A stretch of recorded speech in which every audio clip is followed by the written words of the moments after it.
Hello दोस्तों। एक बार एक संत नदी में स्नान कर रहे थे। तभी वहां से एक मुसाफिर गुजर रहा था। महात्मा को देख वो उनसे कुछ पूछने के लिए चला आया। मुसाफिर ने संत से पूछा, हे महात्मन, मैं दूसरे देश से आया हूं और इस जगह पर रहने के बारे में सोच रहा हूं। क्या आप मुझे बता सकते हैं कि यहाँ के लोग कैसे हैं?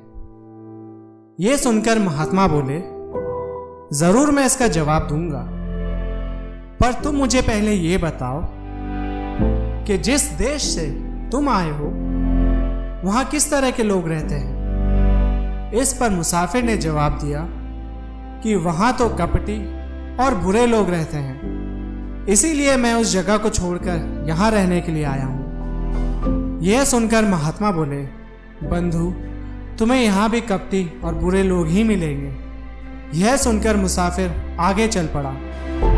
उसके कुछ देर बाद एक और मुसाफिर वहां से गुजरता है और वो भी महात्मा से वही सवाल करता है जो पिछले मुसाफिर ने किया था।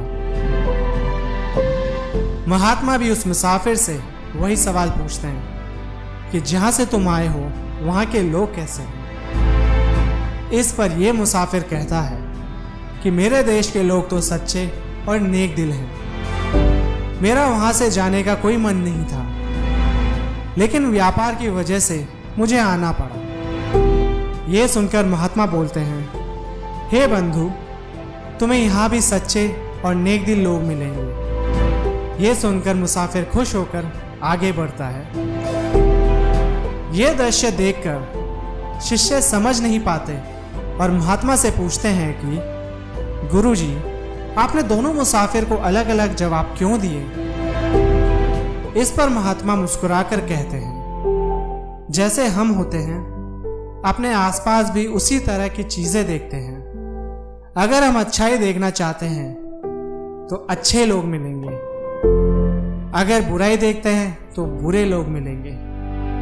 सब देखने के नजरिए पे निर्भर है। तो दोस्तों, इस कहानी से हमें यह सीख मिलती है, परिस्थिति हो या आसपास के लोग, जैसा हमारा नजरिया होगा वैसा हम माहौल पाएंगे। धन्यवाद।